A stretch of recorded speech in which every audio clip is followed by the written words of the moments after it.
Hello students, welcome to NEET JEE master. जैसा कि आप जानते हैं कि आज इस लेक्चर में हम केमिस्ट्री का डेमो कवर करेंगे। तो कोई भी टॉपिक स्टार्ट करने से पहले स्टूडेंट्स के मन में जो सबसे बड़ा डाउट होता है कि भाई कौन सा टेक्स्ट बुक हमको फॉलो करना है नीट या फिर जेई के एग्ज़ाम को एक बार में क्रैक करने के लिए। तो अगर केमिस्ट्री सब्जेक्ट की बात करूँ, रसायन सब्जेक्ट की, तो जैसे कि आप जानते हैं कि 3 ब्रांचेज में डिवाइडेड है ये। तो मेरा पर्सनल सजेशन ये होता है स्टूडेंट्स को कि केमिस्ट्री सब्जेक्ट के लिए जो सबसे बेस्ट बुक अवेलेबल है, जो सिलेबस भी है आपका नीट और जेई एग्ज़ाम के लिए, वो है एनसीईआरटी। तो बिल्कुल एनसीईआरटी को हम फॉलो करके इसके कंटेंट को इतना सफिशिएंट रहेगा कि कौन सा टॉपिक हमको पढ़ना है केमिस्ट्री के अंदर, कौन सा हमको डेप्थ में जाना है। तो कुछ टॉपिक्स ऐसे हैं जिसको आपको थोड़ा डीप में पढ़ना पड़ेगा, क्योंकि एनसीईआरटी में उतने क्वेश्चंस नहीं हैं ऑब्जेक्टिव टाइप के। तो इसके लिए फिजिकल केमिस्ट्री का आप फॉलो कर सकते हैं पी बहादुर, ऑर्गेनिक के लिए ओपी टंडन और इनऑर्गेनिक जेडी ली। इसके अलावा प्रीवियस ईयर क्वेश्चंस बनाने के लिए और बहुत सारे ऑब्जेक्टिव क्वेश्चंस के साथ जो हमारा हाई क्वालिटी स्टडी मटेरियल है नीट जी मास्टर का, ये बुकलेट आपको तुरंत अवेलेबल हो जाएगा ऑफलाइन क्लास मोड में। तो मेरे हिसाब से एनसीईआरटी का सिलेबस पढ़ने के बाद और नीट जी मास्टर जो हमारा बुकलेट है उससे ऑब्जेक्टिव क्वेश्चंस आप अगर बनाते हैं तो उतना काफ़ी रहेगा नीट और जेई एग्जाम को एक अटेम्प्ट में क्रैक करने के लिए। ठीक है, बाकी और डीप में स्टडी करना है भौतिक रसायन पी बहादुर, कार्बनिक के लिए ओपी टंडन, अकार्बनिक जेडी ली, ये आप देख सकते हैं। आज का जो टॉपिक है हमारे डेमो लेक्चर का वो है मोल अवधारणा। ये एक ऐसा टॉपिक है जो कि भौतिक रसायन फिजिकल केमिस्ट्री के अंदर बहुत सारे चैप्टर्स में यूज़ होता है और स्टूडेंट को इसमें डाउट रहता है। वो घबराते हैं कि बहुत न्यूमेरिकल वाले टॉपिक्स हैं, इसके अंदर बहुत सारे क्वेश्चंस आते हैं। और मेरे हिसाब से 2 रिक्वायरमेंट है अगर आप एक बार में ये एग्ज़ाम निकालना चाहते हैं नीट या फिर जेई का। पहला तो ये कि स्टूडेंट का कैलकुलेशन हमेशा स्ट्रांग होना चाहिए। कैलकुलेशन किस तरीके का calculation? Scientific calculation. Scientific calculation जैसे एक उदाहरण दूंगा आपको मैं अभी। मान लीजिए कि 6.023 into 10 power 23 divided by 1.6 10 power -19 है, ऐसा कुछ है। और साथ में मान लीजिए कि स्क्वायर रूट में एक नंबर है 56.8। तो इस तरह के कैलकुलेशन को देख करके स्टूडेंट जो है घबराते हैं, लेकिन आपको पता होना चाहिए कि चाहे आप केमिस्ट्री पढ़ रहे हो या फिजिक्स पढ़ रहे हो, तो जगह जगह खास करके भौतिक रसायन फिजिकल केमिस्ट्री के अंदर इस तरीके के कैलकुलेशंस आएंगे बार बार। तो कम से कम टाइम में और बिल्कुल एक्यूरेसी के साथ आपको ये कैलकुलेट करना है। जैसे ही आपका कैलकुलेशन स्ट्रांग होगा तो ऑटोमेटिक जो दूसरा रिक्वायरमेंट है, जो दूसरी ज़रूरत है आपको ये सब्जेक्ट स्ट्रांग करने के लिए, वो है स्पीड। कि क्वेश्चन को समझने के बाद कम से कम टाइम में हम बना पाएँ, क्योंकि पूरा खेल यहाँ पे स्पीड का ही है। चाहे आप जेई एग्जाम दे या नीट या कोई भी दूसरा कॉम्पिटिटिव एग्जाम देते हैं अगर आप, तो कम से कम टाइम में हमको क्वेश्चन अटेम्प्ट करना है। उसके लिए बहुत ज़रूरी है कि कैलकुलेशन आपका स्ट्रांग हो और धीरे धीरे करके प्रैक्टिस से हम स्पीड भी अपना इम्प्रूव कर पाएंगे। दूसरा ये डाउट रहता है कि भाई कितना हमको समय लगेगा तैयारी करने के लिए अगर हम एक ड्रॉपर स्टूडेंट हैं नीट और जेई के लिए। तो मैं आपको बताना चाहता हूँ कि 6 से 8 महीने का अगर आप सीरियस स्टडी करें तो उतना सफिशिएंट है। और सबसे ज़्यादा इम्पॉर्टेंट टेस्ट मिस नहीं होना चाहिए आप लोगों का। क्लासेस अटेंड करने से कोई भी एग्ज़ाम आपका क्रैक नहीं होगा। पढ़ने के बाद टेस्ट देना और टेस्ट के स्कोर के बेसिस पे अपना जो है वहाँ परफॉर्मेंस चेक करना, वो ज़्यादा इंपॉर्टेंट है। तो टेस्ट आपका स्किप नहीं होना चाहिए। जैसे जैसे हमारे इंस्टीट्यूट में टेस्ट कंडक्ट किए जाएंगे आपको देना पड़ेगा। तो ये कुछ इंट्रोडक्शन है जो मैं चाहता था कि स्टूडेंट्स के साथ डिस्कस करूं टॉपिक स्टार्ट करने से पहले। आप चाहें तो इसको नोट कर सकते हैं। इसके बाद हम स्टार्ट करेंगे जो पहला चैप्टर था 11th केमिस्ट्री का। अगर आप एनसीईआरटी में देखेंगे तो basic concepts of physical chemistry, मतलब हिंदी में रसायन विज्ञान की कुछ मूल अवधारणाएं, वहाँ से स्टार्ट करेंगे और फिर मोल अवधारणा को काफ़ी डिटेल में हम कवर करेंगे। प्रीवियस ईयर के कुछ क्वेश्चंस भी सॉल्व करेंगे जिससे आपके मन में जो घबराहट है, डाउट है मोल कंसेप्ट को लेकर के, वो भी दूर हो जाएगा। तो लिख लीजिए पहले, फिर आगे देखते हैं। तो देखिए स्टूडेंट्स, जैसे कि मैंने बताया, रसायन विज्ञान की कुछ मूल अवधारणाएं, बेसिक कंसेप्ट्स ऑफ केमिस्ट्री अभी हम डिस्कस करेंगे। मेन जो आज का टॉपिक है मोल अवधारणा। उससे पहले कुछ इंपॉर्टेंट टर्म्स हैं, जैसे कि आपको जो पता होना चाहिए समझने के लिए चैप्टर को ठीक से, वो है पहला एलिमेंट्स, तत्व। तो एलिमेंट्स के बारे में आप जानते होंगे, ये ऐसे द्रव्य होते हैं, ऐसे मैटर, ऐसे सब्सटेंस हैं जो कि प्योर फॉर्म में अवेलेबल है ना। अगर आप मॉडर्न पीरियोडिक टेबल देखें तो 118 एलिमेंट अभी तक यहाँ पे डिस्कवर्ड है। इसको अगर हम दो अलग अलग समूह में यहाँ पे बांट दें तो धातु और अधातु, मतलब मेटल्स और नॉन मेटल्स। जैसे मेटल्स की बात करें, एग्जाम्पल हो जाएगा आपका आयरन, कॉपर, सोडियम, ठीक है। अधातु हाइड्रोजन, कार्बन, ऑक्सीजन, नाइट्रोजन। तो ये कुछ इसके उदाहरण हैं। तो स्टूडेंट्स, अलग अलग अवस्था में इसको अगर हम और डिवाइड कर दें तो आप जानते हैं कि कोई भी द्रव्य है, तीन अलग अलग अवस्थाओं में यहाँ पे हमारे सामने प्रेजेंट है, जैसे कि ठोस, सॉलिड, तरल या फिर द्रव, और तीसरा गैस। तो किसी भी तत्व को हम अवस्था के हिसाब से इन तीन अलग अलग ग्रुप में यहाँ पे डिवाइड कर सकते हैं।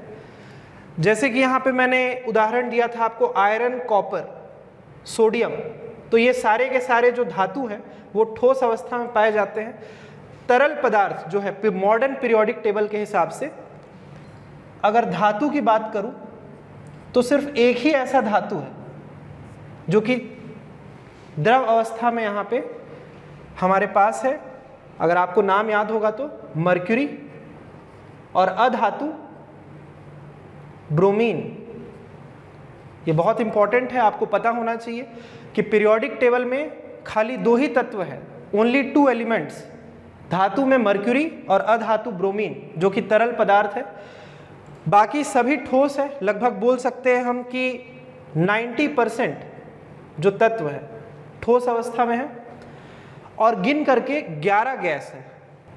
कुछ गैस का नाम आपको पता होगा, यहाँ पे मैंने लिखा भी है, हाइड्रोजन हो गया, ऑक्सीजन, नाइट्रोजन। तो इस तरीके से अगर आप काउंट करेंगे पीरियोडिक टेबल में तो टोटल 11 गैस है। यहाँ पे फिर से मैं एग्जांपल लिख देता हूँ, हाइड्रोजन, नाइट्रोजन, ऑक्सीजन, ये सब। तो यहाँ पे आप देख सकते हैं कि किस तरीके से तत्व को हमने अलग अलग समूहों में बांट दिया है, जिससे कि समझने में आपको आसानी होगी थोड़ी। चलिए आगे बढ़ते हैं। जो दूसरा हमारा इंपॉर्टेंट टर्म है इस चैप्टर के अंदर, एटम्स, मतलब परमाणु। तो सबसे छोटा हिस्सा, सबसे छोटे कण होते हैं किसी भी द्रव्य के अंदर, जिसको कि हम परमाणु बोलते हैं, ठीक है। इसको हम और भी आगे डिवाइड कर सकते हैं, इलेक्ट्रॉन, प्रोटॉन, न्यूट्रॉन में आप जानते होंगे, लेकिन वो डिटेल में हम दूसरे चैप्टर में कवर करेंगे। फिलहाल यहाँ पे बस रफली हम डिस्कस कर रहे हैं ऐसे कुछ टर्म्स जो आपको पता होने चाहिए मोल अवधारणा को ठीक से समझने के लिए। तो जल्दी से आगे बढ़ जाते हैं। एटम्स के बाद नंबर 3 पे आ रहा है, जो सबसे बड़ा डाउट रहता है स्टूडेंट्स के माइंड में, वो है मॉलिक्यूल और कंपाउंड के बीच में। Molecule and compound. मॉलिक्यूल मतलब अणु, कंपाउंड यौगिक। तो स्टूडेंट्स को सबसे ज़्यादा यही डाउट रहता है कि भाई कोई भी द्रव्य, किसी भी तत्व को कब हम उसको अणु बोलें, कब यौगिक बोलें। तो मैं एक एग्जांपल दूंगा जिससे बहुत अच्छे से आपको ये चीज़ समझ में आ जाएगा। देखिए, जो समानता है दोनों में, अणु और यौगिक में, वो ये है कि ये दोनों परमाणुओं के समूह हैं, परमाणु समूह। तो ये तो दोनों में सेम चीज़ हो गया।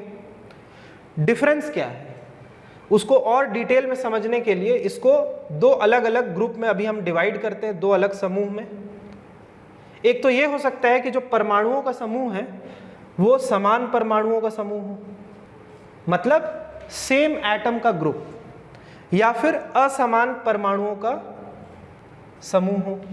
ठीक है, एग्जाम्पल देता हूं, देखिए जैसे मान लीजिए कि हाइड्रोजन का एक परमाणु, इसको अगर हम एक और हाइड्रोजन परमाणु के साथ ऐसे इस तरीके से कंबाइन कर देते हैं, इकट्ठा कर दें, तो ये हो जाएगा H2। ये देख लीजिए, ये एक ऐसा समूह है जिसके अंदर एक ही तत्व के दो परमाणु। तत्व कौन सा है? हाइड्रोजन। ये आप देख सकते हो, दो अलग अलग परमाणु हैं, कंबाइन किए, ग्रुप बन गया है, एक समूह बन गया है, H2 आ गया। तो इस H2 को हम क्या बोले? यहाँ पे अणु बोले कि यौगिक होगा? तो इसको हम बोलेंगे अणु। जबकि यहीं पे असमान तत्वों के परमाणुओं का अगर समूह होता है, जैसे मान लीजिए कि एक हाइड्रोजन परमाणु, एक और हाइड्रोजन, और एक मान लीजिए ऑक्सीजन आ गया, ये दिख रहा होगा आपको। इसको अगर हम एक साथ जोड़ दें तो ये बन जाएगा H2O। H2O मतलब पानी, वाटर। तो यहाँ पे हम देख सकते हैं कि अलग अलग तत्वों के परमाणुओं का समूह है। अब इसको क्या बोलें? अणु बोलें कि यौगिक बोलें? इसको बोलते हैं यौगिक, कंपाउंड है ये। चलो ये भी समझ में आ गया। तो अभी तक का जो पिक्चर क्लियर हुआ है हमको, ये है कि भाई जब समान तत्वों के परमाणुओं का समूह हो तो उसको अणु बोल देते हैं, और अगर असमान तत्वों के परमाणुओं का समूह हो तो यौगिक बोल देते हैं। यहाँ तक तो ठीक है। लेकिन अब सबसे बड़ा जो कन्फ्यूजन होता है, अब ध्यान से सुनिएगा, मैं ये भी बोल सकता हूँ कि यहाँ जो H2O लिखा हूँ, वाटर, वो एक अणु भी है, ये भी बोल देता हूँ। अब यहीं पे ये चीज़ कन्फ्यूजिंग है कि भाई एक तरफ तो उसको यौगिक बोल रहा हूँ, फिर अणु भी बोल दे रहा हूँ। तो बात क्या है, इसको और डिटेल में अभी हमको समझना पड़ेगा। आप चाहें तो यहाँ तक लिख लीजिए अभी, ठीक है, अभी ख़त्म नहीं हुआ है। इधर साइड में हम देख सकते हैं। तो मैंने क्या कहा अभी आपसे कि H2 को मैं अणु बोल रहा हूँ, यहाँ तक तो ठीक है, और H2O को बोल दिया यौगिक, ये भी ठीक है। लेकिन अगर H2O को मैं अणु भी बोल दूँ तो अब यहाँ पे थोड़ा आपको कन्फ्यूजन होगा। तो इसको दूर करने के लिए मैं तुरंत एक एग्जांपल देता हूँ। आप देखिए, सामने में कुछ नहीं लिखा है H2O के, कुछ नहीं लिखा है मतलब 1 है, कुछ नहीं मतलब 1 होता है। जैसे मैथ्स में मान लीजिए कि x+2 है, एक एक्सप्रेशन ऐसा कुछ लिखा हुआ है, और x के आगे कुछ नहीं मतलब 1 है। तो उसी तरीके से फॉर्मूले के आगे अगर कुछ नहीं है मतलब 1 है, अगर यहीं पे 1 की जगह मैं 3 लिख दूं तो ये हो गया 3H2O।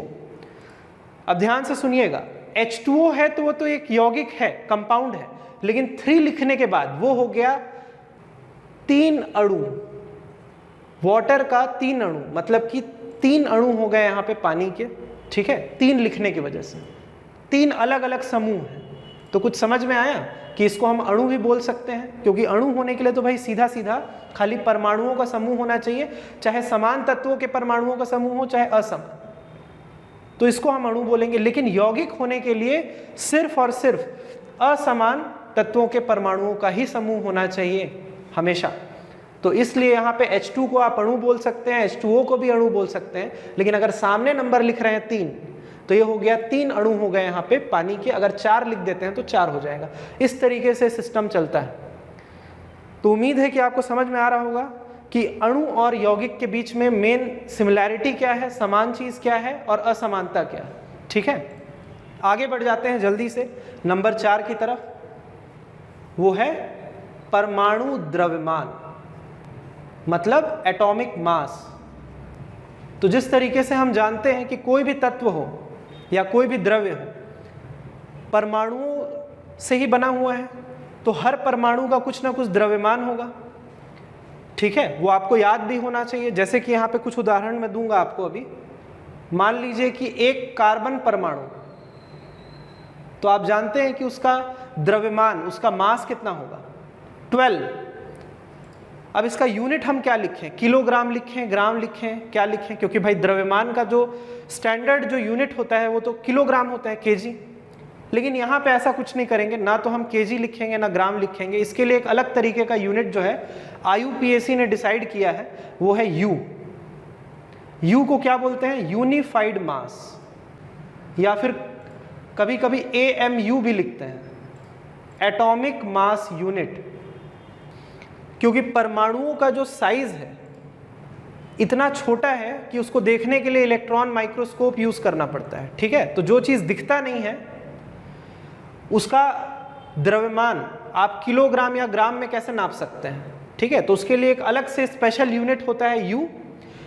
तो किसी भी एक परमाणु के द्रव्यमान को हम यूनिट जब लिखते हैं उसका तो यू लिखते हैं, या AMU भी आप लिख सकते हैं। उसी तरीके से मान लीजिए कि नाइट्रोजन परमाणु, तो उसका अगर आपको याद होगा तो 14U ये मास होता है भाई नाइट्रोजन एटम का।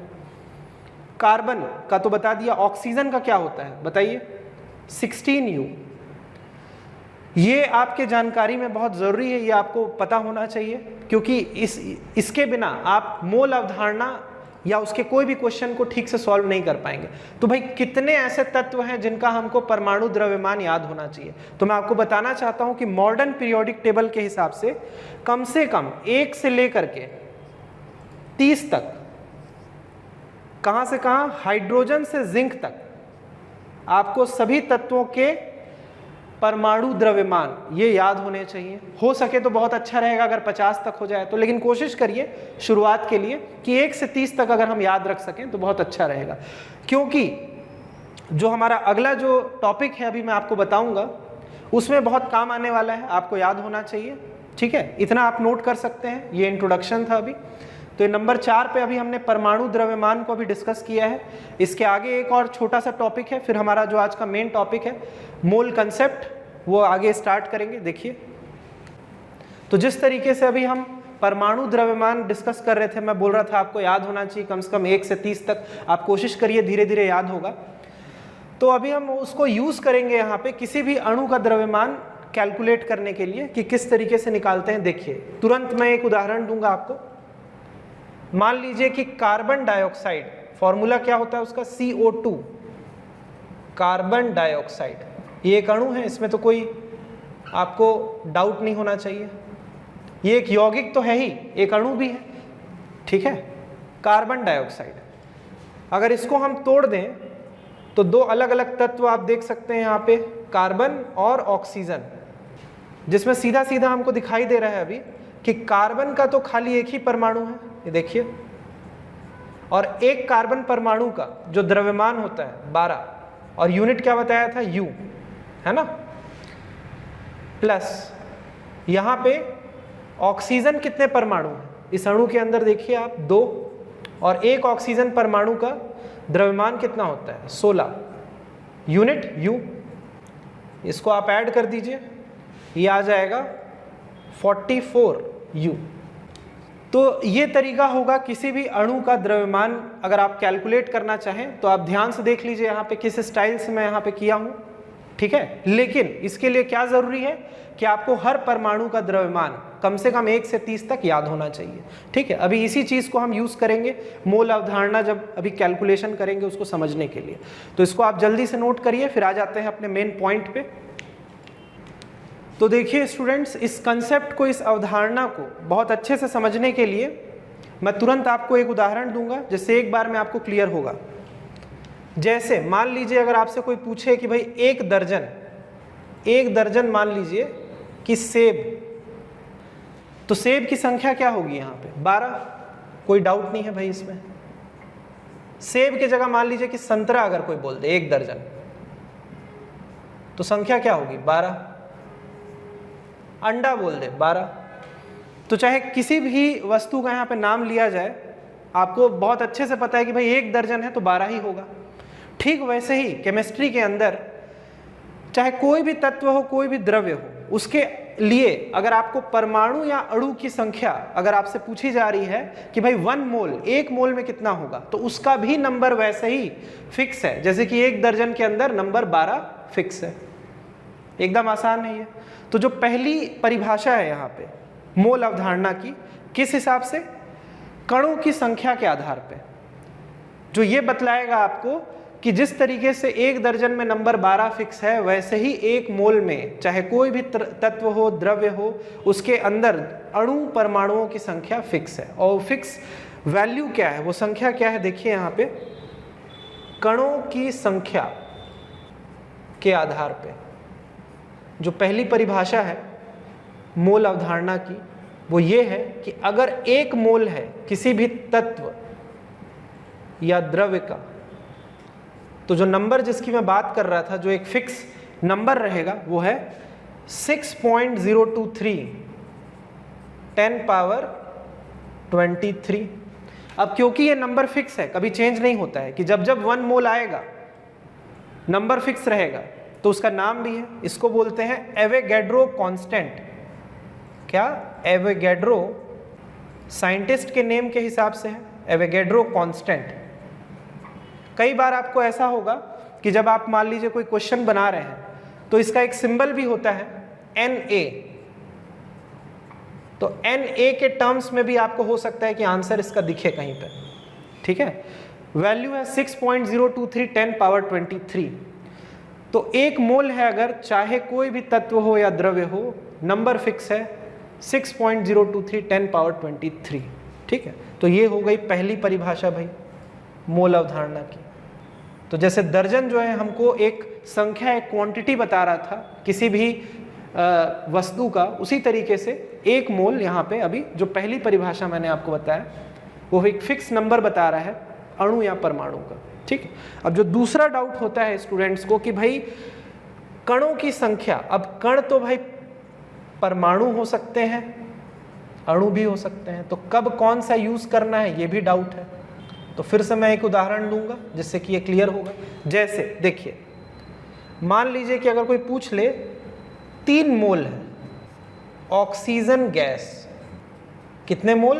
3 मोल हैं मान लीजिए ऑक्सीजन गैस के, और इसके अंदर कणों की संख्या आपसे पूछी जा रही है, तो आप अब यहाँ पे बताना चाहेंगे कि परमाणु है कि अणु है। उसके लिए पहले आपको ये देखना होगा कि ये जो ऑक्सीजन है, इसका जो फॉर्मूला लिखा है यहाँ पे O2, ये खुद एक अणु है कि परमाणु है? तो देख के ही दिख रहा है कि भाई ये तो समूह है 2 परमाणुओं का, है ना। क्या दिख रहा है? ऑक्सीजन, परमाणु समूह, मतलब ये खुद एक अणु है ना, दिख रहा है। और हम ये भी जानते हैं कि 1 मोल है अगर, तो उसके अंदर 6.023 10 पावर 23 होंगे कण। तो 3 मोल के अंदर क्या हो जाएंगे? तो 3 से इसको मल्टीप्लाई करना पड़ेगा, 3 × 6.023 और 10 पावर 23। तो इतने क्या आएंगे? अणु की परमाणु, क्योंकि खुद ये अणु है ऑक्सीजन, इसलिए इतने अणु आएंगे, परमाणु नहीं आएंगे, ठीक है। अच्छा ये बताइए कि इसके ऑक्सीजन के एक अणु में कितने परमाणु हैं? क्लियरली दिख रहा है हमको 2 परमाणु। फॉर्मूला देखिए। तो अगर अब आपसे किसी ने पूछ लिया कि भाई चलो ठीक है, इतने तो अणु आ गए, 3 से आपने मल्टीप्लाई कर दिया, लेकिन हमको परमाणु की ही संख्या बताइए, तो क्या करना पड़ेगा कि जैसा कि हम देख सकते हैं कि एक अणु में 2 परमाणु हैं यहाँ पे ऑक्सीजन के, तो इसको 2 से और मल्टीप्लाई करना पड़ेगा। इसी को कैसे?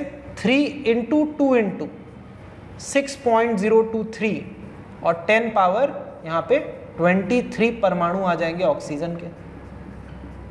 कुछ आया समझ में कि कब हमको अणु यहाँ पे यूज करना है, कब परमाणु? तो ये सबसे बड़ा कंफ्यूजन होता है, अच्छे से देख लीजिए इसको, ठीक है। दोनों ही निकाल सकते हैं यहाँ पे। ऐसा भी हो सकता था कि यहाँ पे जो O2 लिखा है वो O लिखा होता, मतलब सीधा सीधा परमाणु ही दिया होता ऑक्सीजन का, तो वहाँ पे फिर अगर हमसे पूछा जाता तो सीधा परमाणु ही पूछता, ठीक है। तो आप डायरेक्ट 3 से मल्टीप्लाई कर देते, तो पहले अणु नहीं आता, सीधा सीधा परमाणु आ जाता अगर O लिखा होता O2 के जगह तो, ठीक है। तो इस तरीके के आपको कई बार क्वेश्चंस के अंदर डाउट आ सकते हैं। तो उम्मीद है कि ये क्लियर हो चुका होगा। पहला जो परिभाषा है यहाँ पे मोल अवधारणा का है। चलिए इतना नोट करिए, स्टेप बाय स्टेप हम आगे बढ़ेंगे अभी। इसके बाद फिर दूसरा जो डेफिनेशन है इसका वो मैं बतलाऊंगा आपको। तो स्टूडेंट्स, जो दूसरी परिभाषा है वो द्रव्यमान के आधार पे है। द्रव्यमान, किसी भी तत्व या फिर द्रव्य का जो द्रव्यमान होगा उसके आधार पे भी हम 1 मोल का जो डेफिनेशन, जो परिभाषा है उसकी, वो लिख सकते हैं। जिस तरीके से 1 मोल के अंदर जो कणों की संख्या है वो फिक्स है, चेंज तो हो नहीं रही है, तो इसका मतलब ये हुआ कि उसका जो द्रव्यमान होगा 1 मोल का वो भी फिक्स होना चाहिए। बिल्कुल सही बात है, लॉजिकल है कि जब भाई कणों की संख्या ही फिक्स है तो उतने कणों का जो द्रव्यमान होगा वो भी फिक्स होना चाहिए। हाँ, हर तत्व के लिए, हर द्रव्य के लिए अलग होता है, लेकिन फिक्स होता है। उसको कैसे निकाल सकते हैं हम? तो उसको समझने के लिए इसकी जो दूसरी परिभाषा है, ध्यान दीजिएगा कि 1 मोल के अंदर मोलर मास, मतलब मोलर द्रव्यमान के बराबर, मोलर द्रव्यमान के बराबर जो है उसका द्रव्यमान होता है कितना, 1 मोल के अंदर। अब ये नया चीज आ गया है, मोलर द्रव्यमान। अभी मैं आपको अणु द्रव्यमान के बारे में बता रहा था थोड़ी देर पहले, और मैं बोला था कि आगे चल के यूज होगा, यहीं पे होगा, ठीक है। तो मोलर द्रव्यमान कैसे इसको हम कैलकुलेट कर सकते हैं, इसका तुरंत एक उदाहरण दूंगा, उससे क्लियर होगा। देखिए, मीथेन गैस CH4 होता है फॉर्मूला। मान लीजिए कि CH4 मीथेन गैस का अगर हमको मोलर द्रव्यमान यहाँ पे निकालना है, तो बिल्कुल तरीका वही होगा जैसे कि हम अणु का द्रव्यमान निकाल रहे थे। क्या कर रहे थे वहाँ पे कि इसको इस तरीके से हम तोड़ देते थे अलग अलग तत्वों में। 2 अलग अलग तत्व हैं, हमको दिखाई दे रहा है, एक कार्बन, दूसरा है हाइड्रोजन। कार्बन के कितने परमाणु हैं, यहाँ पे देखिए आप, एक ही है, और एक परमाणु द्रव्यमान कार्बन का कितना है, 12 होता है। हाइड्रोजन के कितने हैं परमाणु, 4, परमाणु द्रव्यमान हाइड्रोजन का 1। इसको आप ऐड करिए, ये कितना आ जाएगा, 16। अब जो सबसे ज़रूरी बात है यहाँ पे कि इससे पहले जब अणु द्रव्यमान हम निकाल रहे थे तो उसका यूनिट मैंने आपको बताया था कि U लिखते हैं, क्योंकि अणु, परमाणु ये सब बहुत छोटे होते हैं, इनके लिए जो यूनिट होता है द्रव्यमान का, किलोग्राम, ग्राम, बहुत अधिक होता है। लेकिन यहाँ पे जब हम मोलर द्रव्यमान निकाल रहे हैं तो तरीका बिल्कुल वही है, सेम, लेकिन जो यूनिट लिखेंगे वो होगा ग्राम। अब ये बहुत बड़ा कंफ्यूजन होता है कि भाई जब एक अणु का द्रव्यमान हम निकाल रहे थे तब भी तरीका वही था, U लिख देते हैं, मोलर द्रव्यमान में ग्राम लिख रहे हैं, तो बात क्या है आखिर।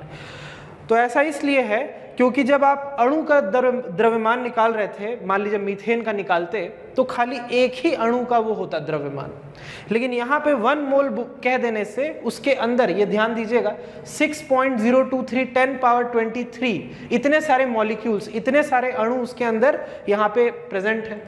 तो अब आप खुद सोचिए 10 पावर 23 मतलब उतने जीरो, तो ये बड़ी संख्या हो गई। सबको अगर आप एक जगह इकट्ठा करें तो ऐसे मीथेन गैस के, मीथेन मॉलिक्यूल काफ़ी सारे हैं, तो उनका जो टोटल जो आपका द्रव्यमान आएगा ये बड़ी संख्या है, तो इसीलिए हम उसको यहाँ पे ग्राम में लिखेंगे। तरीका बिल्कुल वही है, लेकिन U नहीं लिखेंगे, क्या लिखेंगे, ग्राम। तो याद क्या रखना है कि अगर हम किसी अणु का द्रव्यमान निकाल रहे हैं तो यूनिट रहेगा U, लेकिन अगर मोलर द्रव्यमान निकाल रहे हैं किसी तत्व का या किसी द्रव्य का तो यूनिट रहेगा ग्राम, ठीक है। उसका कारण मैंने बता दिया है आपको।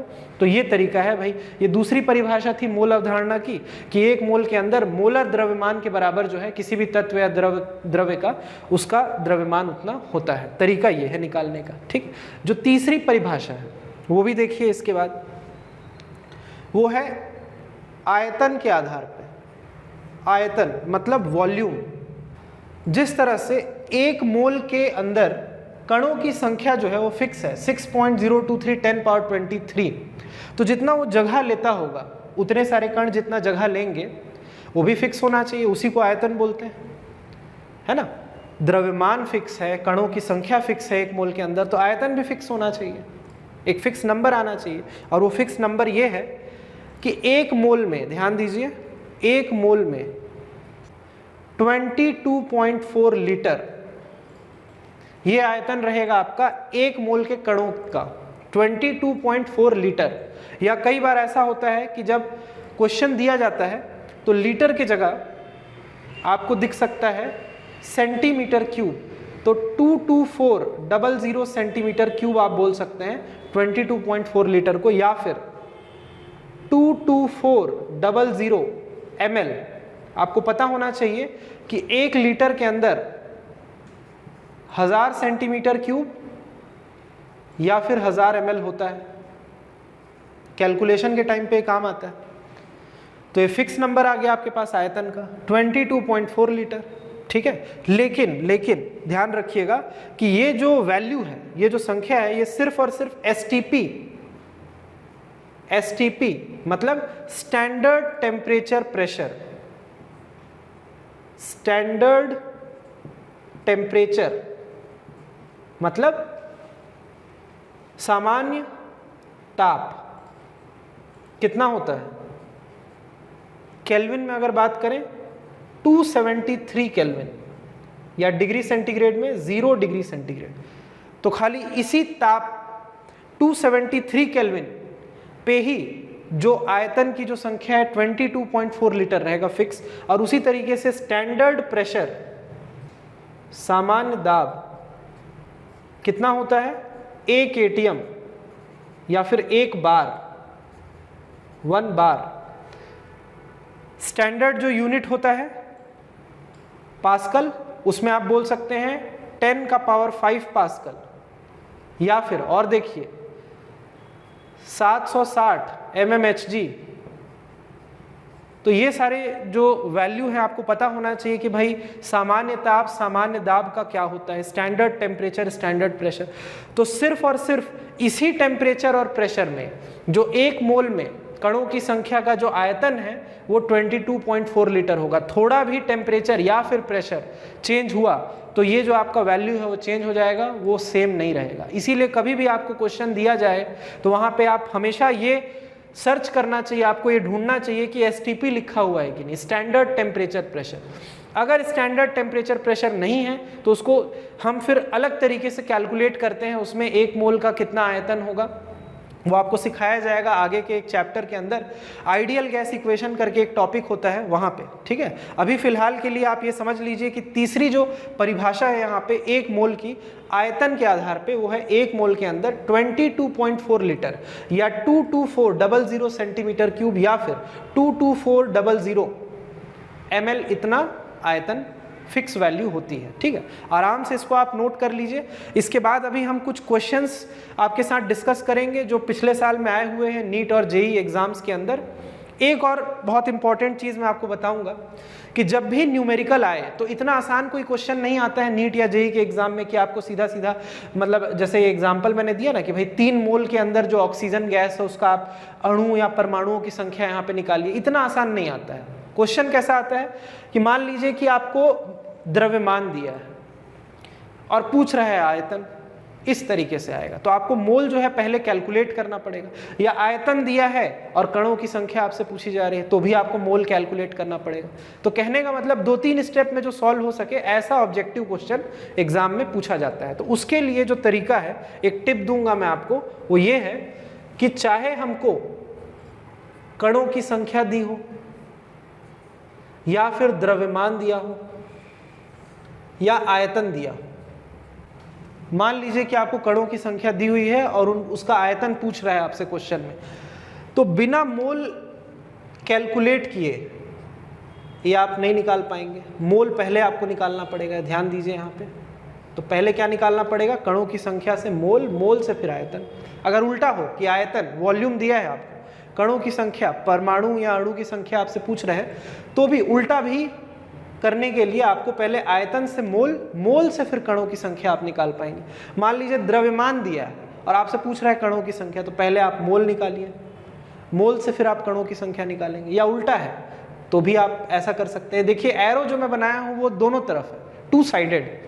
तो कहने का मतलब कि हमको कुछ भी गिवन हो, यहाँ पे कुछ भी दिया हो, द्रव्यमान हो, आयतन हो, कणों की संख्या, कोई भी दूसरा चीज़ पूछ रहा है तो बिना मोल कैलकुलेट किए, बिना मोल यहाँ पे निकाले हम उसको आगे सॉल्व नहीं कर पाएंगे। यही तरीका है। इस पिक्चर को अपने दिमाग में बिठा लीजिए और आगे जो अभी मैं क्वेश्चन डिस्कस करूंगा 3-4 आपके सामने, उसमें बहुत काम आएगा। परिभाषा यहाँ पे लिखा है आपके सामने, डेफिनेशन, टोटल 3 डेफिनेशन है मोल के, आराम से देख लीजिए। एक एक एग्जाम्पल भी मैं दिया हूँ। इसके बाद आगे डिस्कस करते हैं क्वेश्चंस। तो स्टूडेंट्स यहाँ पे देख सकते हैं कि पहला क्वेश्चन जो है हमारे सामने आ चुका है मोल अवधारणा पे। क्वेश्चन काफ़ी आसान है, नीट 2013 का क्वेश्चन है।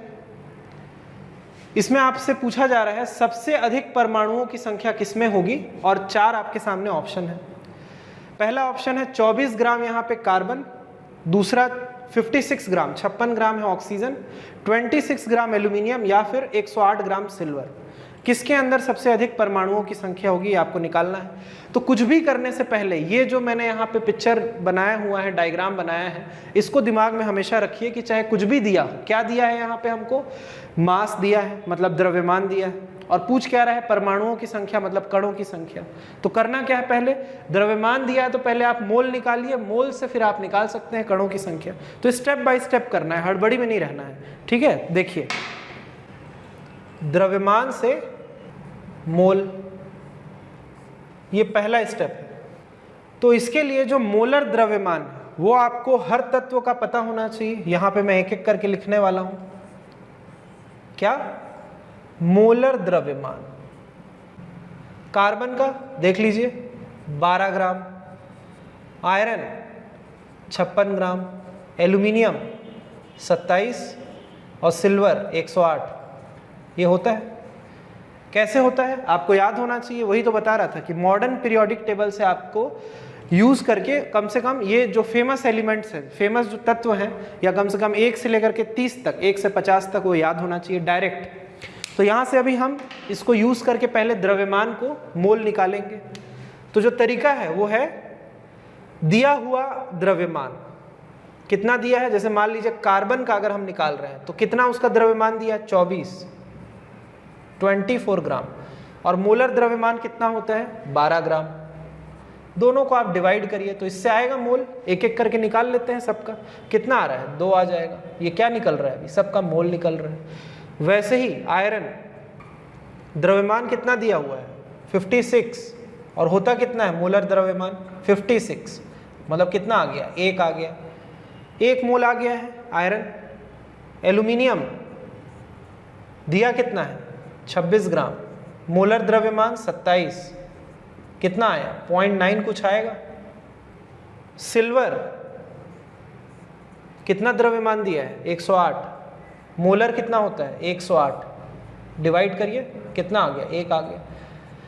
तो हम खाली मोल के वैल्यू को देख करके ही अभी आंसर टिक कर सकते हैं तुरंत, ठीक है। एवोगैड्रो नंबर से मल्टीप्लाई करने की जरूरत नहीं है, मतलब पहले ही स्टेप के बाद हम आंसर बता सकते हैं कि जिसके अंदर सबसे अधिक मोल आ रहा है। आप देख लीजिए कंपेयर करके आपस में दोनों सभी को, तो कार्बन आ रहा है 2 मोल आ रहे हैं, ऑप्शन ए हो जाएगा आपका करेक्ट आंसर अभी तुरंत, ठीक है। लेकिन अपने तसल्ली के लिए आप एक स्टेप और, इसको अगर हम सॉल्व करें, मोल से क्या निकालें कणों की संख्या, उसमें भी कौन सा पूछ रहा है आपसे परमाणु, परमाणु संख्या। परमाणु क्यों पूछा है, अणु क्यों नहीं पूछा, क्योंकि यहाँ पे जो ऑप्शन में दिए हुए हैं तत्व वो खुद एक परमाणु है, अणु तो है नहीं, ग्रुप नहीं दिख रहा है ना यहाँ पे एटम का, देख लीजिए आप।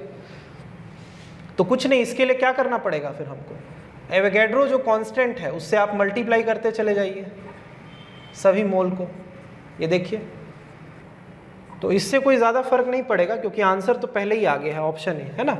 मोल को ही देख करके हम आंसर यहाँ पे टिक कर सकते हैं। तो आराम से इतना नोट कर लीजिए, पहला क्वेश्चन था नीट 2013 का, काफ़ी आसान इसलिए आपको दिया गया है सबसे पहला क्वेश्चन एग्जाम्पल यहाँ पे, ठीक है। नोट करिए, फिर आगे बढ़ते हैं सेकंड क्वेश्चन पे। तो देखिए स्टूडेंट्स, दूसरा क्वेश्चन आपके सामने आ चुका है, JEE 2015 का क्वेश्चन है, काफ़ी आसान है लेकिन तुरंत आपके समझ में आएगा मोल अवधारणा पे। क्वेश्चन में आपसे पूछा जा रहा है 112 सेंटीमीटर क्यूब क्या है, मीथेन गैस, फॉर्मूला देख लीजिए CH4 मीथेन गैस। तो आपको द्रव्य पता चल चुका है कि हमारा मीथेन गैस है, उसका द्रव्यमान आपसे पूछ रहा है, 4 ऑप्शन है आपके सामने। तो आयतन दिया हुआ है, सबसे पहले तो ये देख लीजिए आप, कितना 112 सेंटीमीटर क्यूब आयतन। जो हमारा द्रव्य है मीथेन गैस, उसका क्या पूछ रहा है यहाँ पे, द्रव्यमान। तो यही फॉर्मूला तो आपके सामने है, क्या करेंगे पहला स्टेप में, आयतन से हम निकालेंगे मोल। तो बहुत अच्छे से हम जानते हैं कि भाई 1 मोल के अंदर चाहे कोई भी तत्व हो कितना आयतन होता है, फिक्स नंबर। देखिए सेंटीमीटर क्यूब में है तो मैं यहाँ पे भी सेंटीमीटर क्यूब में ही लिखूंगा, 22400 सेंटीमीटर क्यूब, इतना रहेगा आयतन, ठीक है। STP में ही होगा, at STP standard temperature pressure. अब 112 सेंटीमीटर क्यूब में कितना मोल होगा ये निकालेंगे नेक्स्ट, कि 1 मोल में जब 22400 सेंटीमीटर क्यूब है तो 112 सेंटीमीटर क्यूब में कितना मोल होगा। तो 112 से इसको डिवाइड कर दीजिए, 22400, इतना आपका मोल आ गया। अब हम बहुत अच्छे से जानते हैं कि भाई 1 मोल के अंदर मीथेन कितना उसका द्रव्यमान होगा।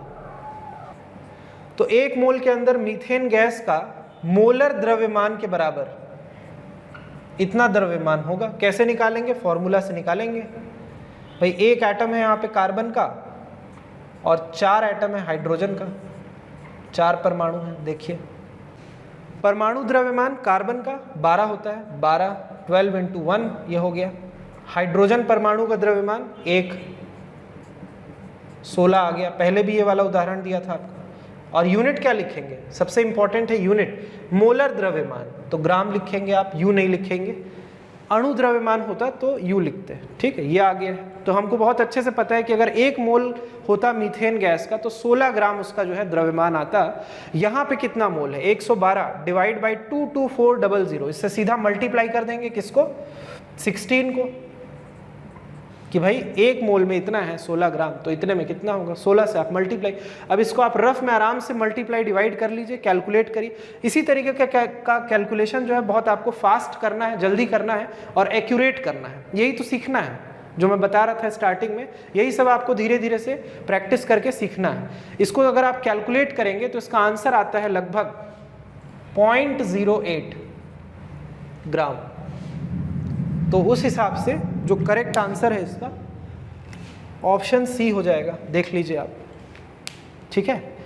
तो उम्मीद है समझ में आया होगा। दूसरा क्वेश्चन JEE 2015 में पूछा गया है, नोट करिए इसको, फिर आगे बढ़ते हैं थर्ड क्वेश्चन की तरफ। तो स्टूडेंट्स देखिए तीसरा क्वेश्चन हमारे सामने आ चुका है, ये लेटेस्ट है, थोड़ा नीट 2018 का है, लेकिन आसान है, घबराने की जरूरत नहीं है। इस क्वेश्चन में आपसे पूछा गया है कि भाई 2 ग्राम द्रव्यमान कितना दिया है ऑक्सीजन गैस का, 2 ग्राम दिया है। खास चीज क्या है, ताप और दाब दोनों का यहाँ पे वैल्यू आपको दिया है 0 डिग्री सेंटीग्रेड, मतलब केल्विन में कितना हो जाएगा 273 और 760 mmHg। तो हम जानते हैं कि ऑटोमेटिक ये एक स्टैंडर्ड प्रेशर का जो है वैल्यू है, सामान्य दाब 760 mmHg स्टैंडर्ड है।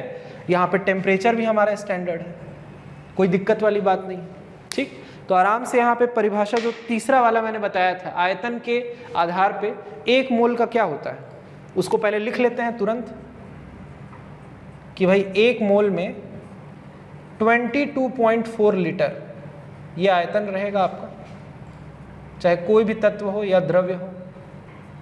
अब इस क्वेश्चन में 2 ग्राम दिया है ऑक्सीजन गैस का द्रव्यमान, उसमें आपसे पूछ रहा है कि आयतन क्या होगा, ठीक है।